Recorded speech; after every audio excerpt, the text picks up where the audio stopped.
Hi friends, welcome to my channel DG's Godavari అందాలు and blogs. అందరూ ఎలా ఉన్నారండి? నేనైతే చాలా బాగున్నాను. మీరు కూడా బాగుండాలి అని కోరుకుంటున్నాను. ఈరోజు మన వీడియో వచ్చేసి కార్తీక పౌర్ణమి రోజు మాచవర్ గ్రామంలో శివాలయంలో జరిగిన లక్షపత్రి పూజ, అలాగే రుద్రాభిషేకం, స్వామివారి కళ్యాణం వీడియో అయితే ఈరోజు పోస్ట్ చేస్తున్నానండి. వీడియో ఎక్కడ స్కిప్ చేయకుండా ఎండ్ వరకు చూడండి ఫ్రెండ్స్. అలాగే ఈ వీడియో చూసే ముందు చిన్న లైక్ ఇచ్చేది చూడండి. మీరు ఇచ్చే లైక్ వల్ల నా వీడియో మరికొంతమందికి రీచ్ అయ్యే అవకాశం అయితే ఉంటుంది. మరి లేట్ ఎందుకు, వీడియోలోకి అయితే వెళ్ళిపోదామా? ఇక్కడ వచ్చేసి మా అక్క అయితే తలంబరాల బియ్యాన్ని ఆరబెడుతుందండి. తలంబరాల బియ్యం వచ్చేసి ఎండలో అది పెట్టకూడదు కదా, ఇలా ఇంట్లోనే ఒక క్లాత్ వేసి ఆ క్లాత్ మీద బియ్యాన్ని అయితే వేసి ఆరనివ్వాలి. ఇప్పుడు టైం వచ్చేసి మార్నింగ్ 9 అయ్యిందండి. ఇప్పుడైతే నేను పూజకి వెళ్తున్నాను. ఈవినింగ్ వచ్చేసి స్వామివారి కళ్యాణం అయితే జరుగుద్ది. అప్పటికి బియ్యం అయితే ఉంటాయి కదా అనేసి మార్నింగ్ 9:30 ఆ టైంకి మేము బియ్యాన్ని అయితే ఆరిపోసేసాము. నేను పూజకి అయితే వచ్చేసానండి. ఫస్ట్ అయితే గణపతి పూజ చేయిస్తున్నారండి. గణపతి పూజ తరువాత స్వామివారికి అభిషేకం, తరువాత లక్షపత్రి పూజ, తరువాత లక్ష రుద్రాభిషేకం, లాస్ట్లో హోమం, తరువాత స్వామివారి కళ్యాణం అయితే జరిగిందండి. మొత్తం ఫుల్ వీడియో అయితే పోస్ట్ చేశాను. ఈ వీడియో అయితే కార్తీక పౌర్ణమి సోమవారం వచ్చింది కదండి, ఆ రోజు మాచవర్ గ్రామంలో శివాలయంలో స్వామివారికి ఈ పూజలన్నీ కూడా జరిగాయండి. ఫస్ట్ అయితే ఇక్కడ వినాయకుడి పూజ అయితే స్టార్ట్ చేశారండి. వినాయకుడి పూజ అయిన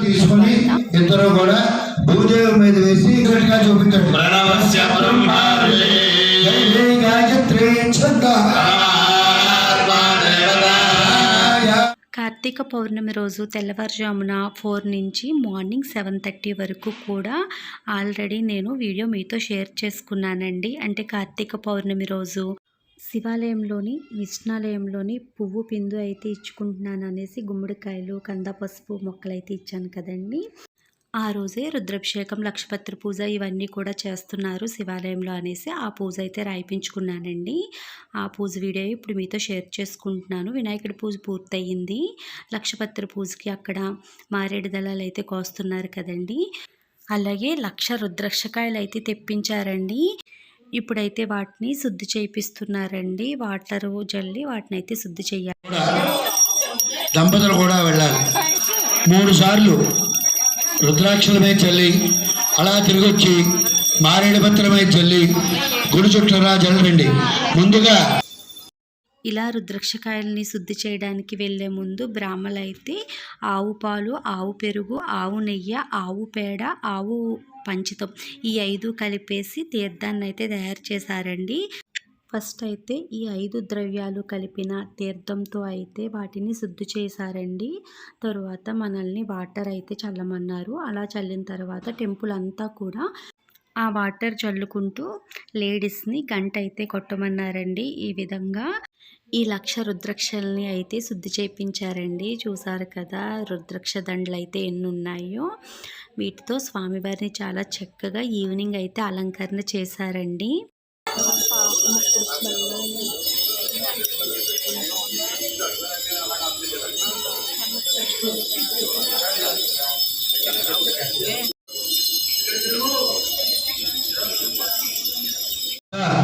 అణువాక మహన్యాస పూర్వక ఏకాదశ రుద్ర అభిషేచన. ఇప్పుడు టైం వచ్చేసి 1 అలా అయ్యిందండి. రుద్రాక్షల శుద్ధి, వినాయకుడి పూజ ఇవన్నీ అయినాయి కదా. ఇప్పుడు స్వామివారికి అభిషేకం అయితే జరగబోతుందండి. ఇక్కడ పూజ రాయిపించుకున్న వాళ్ళందరం కూడా అభిషేక సామాన్లు తీసుకొస్తాం కదా, వాటన్నింటినీ కూడా ఇలా అన్ని వేటికవి వేరువేరుగా చేసి పెట్టేసామండి. ఒక దాంట్లో జ్యూస్లని, ఈ బూది, గంధం, కుంకం, పసుపు, నెక్స్ట్ వచ్చి చెరుకు రసం, పంచదార, పాలు, పెరుగు, ఆవు నెయ్యి ఇవన్నీ ఉంటాయి కదా. వీటిని అయితే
ఇలా ద్రవ్యాలన్నింటితోటి కూడా స్వామివారికి అభిషేకం అయితే జరిగిందండి.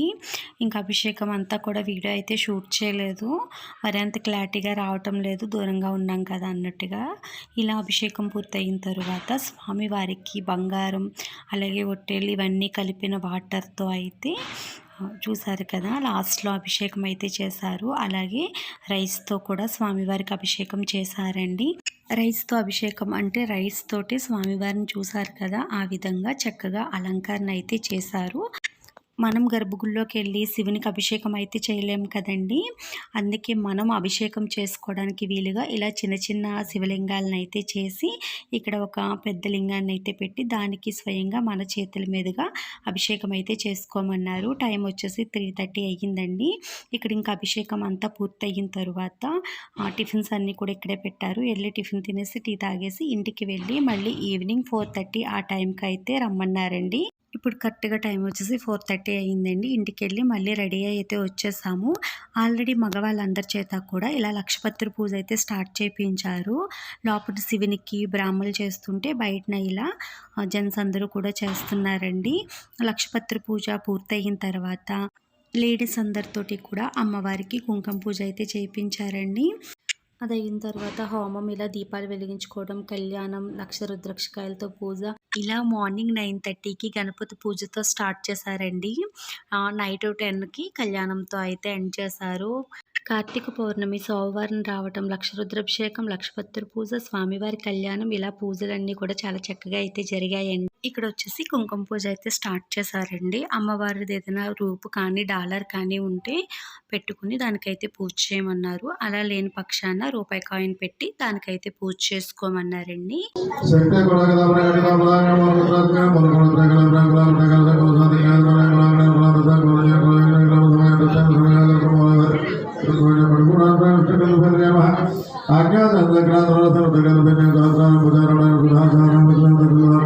ఇలా అమ్మవారికి ఆడవాళ్ళందరూ కూడా కుంకుమ పూజ అయితే చేసుకున్నాము. మగవాళ్ళందరూ కూడా స్వామివారికి లక్షపత్రి పూజ అయితే చేస్తున్నారు కదండి.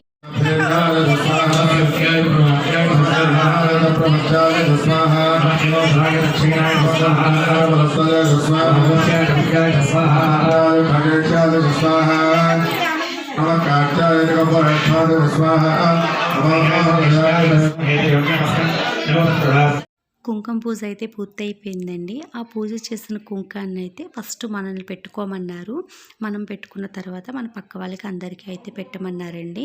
అలా ఇక్కడ మేమందరం కూడా కుంకాన్ని అయితే ఒకరికొకరు అయితే పెట్టుకుంటూ ఉన్నాము. రుద్రాక్షలు ఉన్నాయి కదండి, దండలు గుచ్చి వాటిని అయితే ఇప్పుడు తీసుకుని గుడి చుట్టూతా కూడా ప్రదక్షిణ అయితే చెయ్యాలంటండి. ఒక్కొక్కరికి ఒక్కొక్క రుద్రాక్ష దండ అయితే ఇచ్చారు. అలాగే ఇక్కడ పత్రి అయితే పూజ చేశారు కదా బయట నుంచి కూడా, మగవాళ్ళందరూ కూడా ఆ పత్రి అంతా కూడా స్వామివారికి చాలా చక్కగా అయితే అలంకరణ చేశారండి. ఇప్పుడు చూసారు కదా రుద్రాక్ష దండలు అయితే ఇస్తున్నారు అందరికీ కూడా. అవి మన చేతుల మీద వేసుకుని గుడి చుట్టూతా 3 ప్రదక్షిణాలు అయితే చేయాలంటండి. అలా చేసి ఆ రుద్రాక్ష దండలను తీసుకొచ్చి బ్రాహ్మణులకు ఇచ్చినట్లయితే వాటిని స్వామివారికి అయితే అలంకరణ చేశారండి. ఈరోజు స్వామివారికి 3 రకాలుగా అలంకరణ అయితే జరిగింది. మార్నింగ్ అభిషేకం అయిన తర్వాత రైస్తో అయితే అలంకరణ చేశారండి.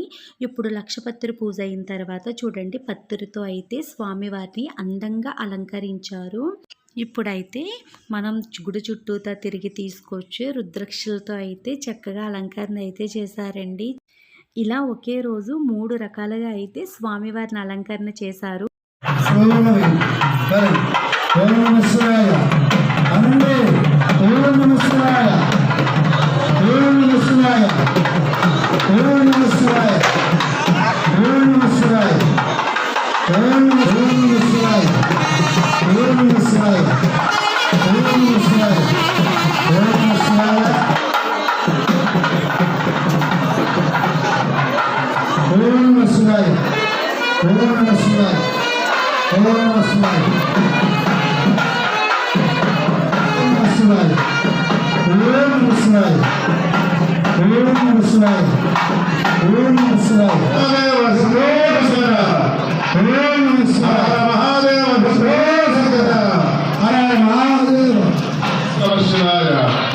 ఓం నమః శివాయ, హర హర మహాదేవ.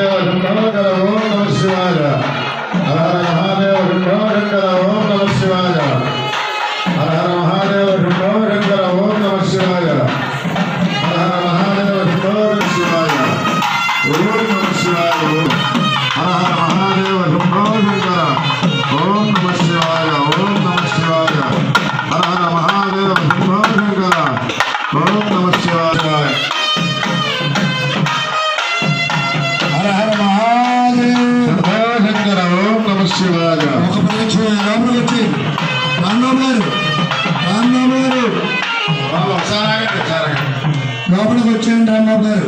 ఒక ప్రదక్షిణ అయిపోయిన తర్వాత ఇలాగ ఈ పక్క నుంచి ఈ జ్యోతిలింగాల తిరుగు పక్క నుంచి లోపలికి వెళ్ళండి.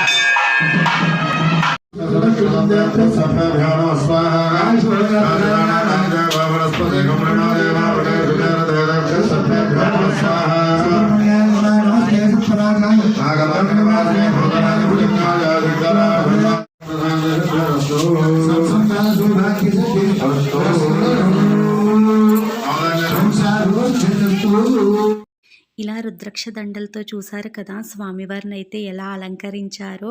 మొత్తం లింగం అంతా కూడా ఇలా రుద్రాక్ష దండలతో అయితే అలంకరించారండి. ఇప్పుడు పూర్ణావతి అయితే స్టార్ట్ చేశారు. పూర్ణావతికి కావాల్సినవన్నీ కూడా ఇక్కడే అమ్ముతున్నారండి. ఈ ప్యాక్ వచ్చేసి 50 రూపీస్ అంట. మొత్తం అన్నీ కూడా ఉన్నాయి. ఇవైతే తీసుకున్నామండి పూర్ణావతిలో వేయడానికి. మనం ఎక్కడ ఏ పూజలకి వెళ్ళినప్పటికైనా సరే అక్కడ పూర్ణావతి జరిగినట్లయితే అంటే హోమం చేస్తున్నట్లయితే కంపల్సరీ హోమంలో మనం ఇవన్నీ వేస్తే చాలా మంచిదంటండి. ఏమీ లేనప్పటికీ ఆవు నెయ్యి అయినా వెయ్యాలంటండి. ఇప్పటి వరకు నాకు కూడా తెలీదు. ఈ హోమం చేసేటప్పుడే పూజారి గారు అయితే చెప్పారండి. ఆ రోజు ఆఫ్టర్నూన్ చెప్పారు. మనం మార్నింగ్ నుంచి చేసిన పూజలన్నీ ఒకెత్తమ్మ, ఈవినింగ్ హోమం చేస్తాం కదా, ఆ హోమంలో వేసేవే దేవతలకైతే చెందుతాయమ్మ. అంటే మనం అగ్నిదేవుడికి ఇవన్నీ సమర్పిస్తున్నాం కదండి. దీని నుంచి వచ్చే మంట నుంచి వచ్చే పొగ మన దేవతలకి చెందుద్దంటండి. అంటే నైవేద్యాలు పెట్టినా ఏం పెట్టినా పలహారాలు పెట్టినా వాళ్ళు వచ్చి తినరు కదమ్మా. కానీ హోమం ద్వారాగానే మనం చేసినవన్నీ కూడా దేవతలకి చెందుతాయమ్మ. అందుకే ఖచ్చితంగా హోమంలో ద్రవ్యాలు అయితే వెయ్యాలి. మనం ఏ పూజలు చేసినా పూర్ణావతితోటే ఆ పూజా ఫలితం అన్నది పొందుతామనేసి చెప్పారండి. ఇంకా బ్రాహ్మలు అయితే చాలా చక్కగా వివరించారు. చాలా రోజులైంది కదా, నాకు కూడా అంతగా గుర్తులేదు. అంటే నాకు గుర్తున్నంత వరకు మీతో షేర్ చేసుకున్నానండి. లాస్ట్లో పూజారి గారు అందరినీ కూడా అక్షంతలు వేసి ఆశీర్వదించారు.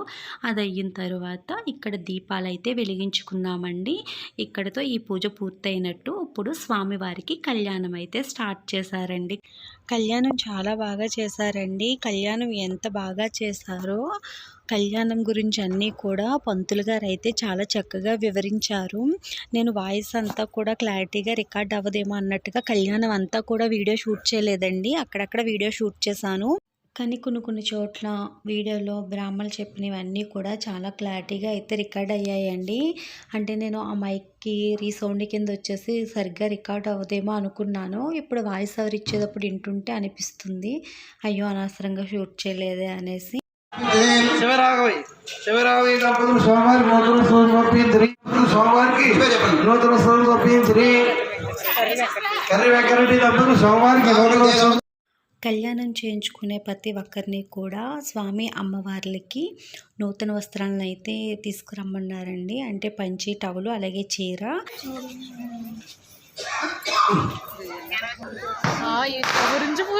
అమ్మా కాళ్ళు కడిగినటువంటి జలాన్ని మన సరస్సు మీద జల్లుతున్నారు. తలకాయ పైకెత్తి చూడకండి.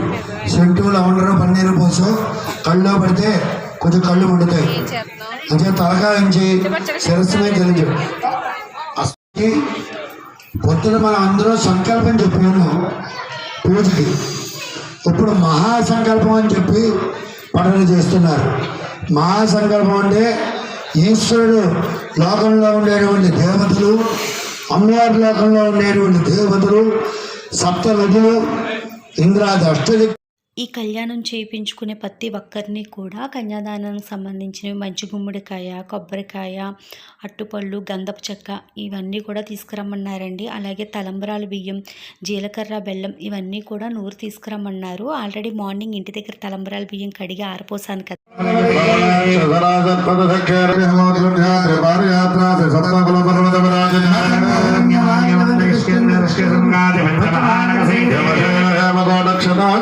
జలసరాజల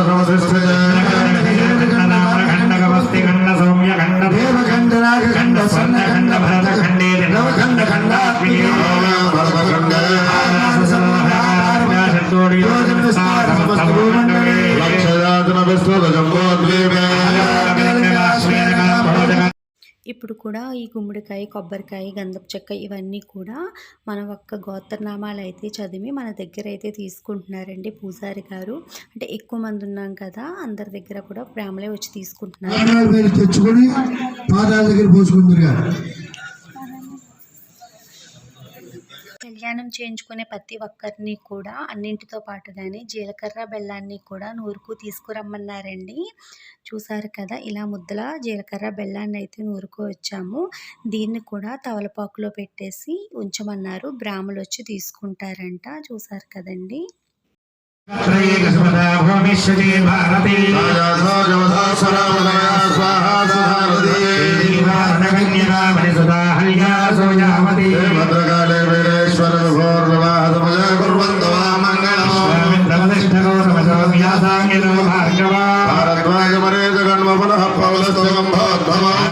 ఇవి వచ్చేసి తలంబ్రాల బియ్యం అండి. మార్నింగ్ కడిగి అయితే ఆరిపోసాను కదా, చక్కగా ఆరిపోయాయి. ఇవి కూడా కొలతండి, ఎన్నో చెప్పారు, ఇప్పుడైతే గుర్తులేదు కానీ ఆ రోజు కొలత ప్రకారమే తలంబ్రాల బియ్యం అయితే కడిగి ఆరిపోసాను. దేవుడికి తెచ్చేటప్పుడు సశర్కర మరీచి జీరుక పంచదార 2 బియ్యపు గింజలు ముక్క ఈ 4 కలిపి నూరుకుని రావాలి. ఇది మన ఇంట్లో పెళ్ళనుకోండి, మనం ఒక పిల్లవారిని ఫ్రెండ్స్ని వీళ్ళందరినీ కేకేసి ఆడవాళ్ళలో ఉంటాం. పని మనిషికి ఇచ్చేసి ఇది జీలకర్ర బెల్లం నూరేయమంటారు. అలా కాదు. ఎవరంటే ఇంట్లో కన్యాదానం ఎవరైతే చేస్తున్నారో ఆ ధర్మపత్రి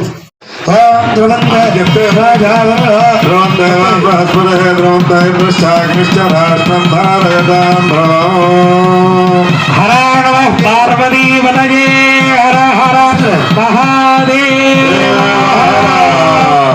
భోలా శంకర భగవాన్ की माता महारानी की जगदम्बा विश्वमालिनी माता की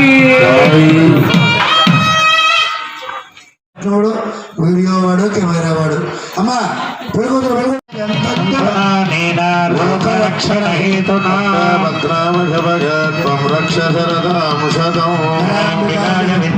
महागपाय धीमहि ప్రచోదయాత్.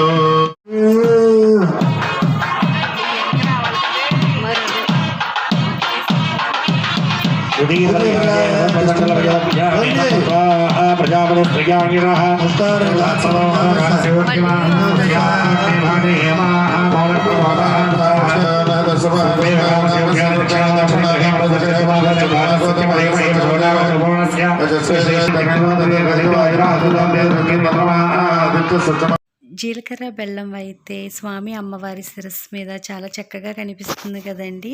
అందరూ తీసుకొచ్చినవి చక్కగా పెద్ద పెద్ద ముద్దల్లా అయితే చేసి స్వామి అమ్మవార్లకి పెట్టారు. ఇలా కళ్యాణం అయితే పూర్తయింది. తలంబరాలు అయితే స్వామి అమ్మవార్లకి పూజారులు అయితే వేశారండి. అలాగే ఇక్కడ వచ్చేసి మనం తీసుకొచ్చిన తలంబరాల బియ్యం స్వయంగా మన చేతుల మీదుగా శతగోపురం అంటే పాదుకులు అంటాం కదా, వాటికైతే ఈ విధంగా వేసుకోమన్నారు. చూసారు కదండి, ఇలా కళ్యాణానికి తీసుకొచ్చిన అక్షంతలు అందరూ కూడా వేసుకుంటున్నాము.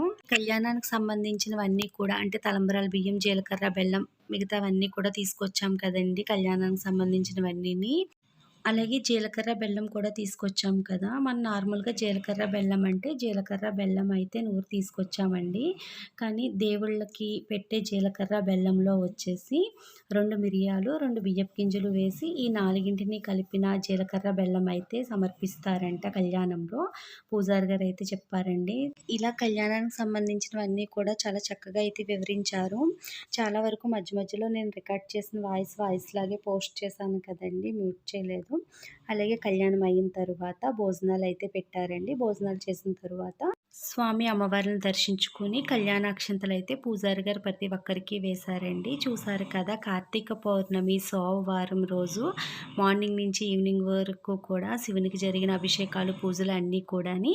ఈరోజు వీడియో అయితే ఇంతేనండి. ఈ వీడియో మీకు నచ్చినట్లయితే లైక్ చేయండి, షేర్ చేయండి. అలాగే మరిన్ని వీడియోలు మన ఛానల్లో మీరు చూడాలి అనుకుంటే కనుక మన ఛానల్ని సబ్స్క్రైబ్ చేసుకోండి. అలాగే పక్కనున్న బెల్ ఐకాన్ క్లిక్ చేయండి. బాయ్ ఫ్రెండ్స్, మళ్ళీ రేపటి వీడియోలో కలుసుకుందాం.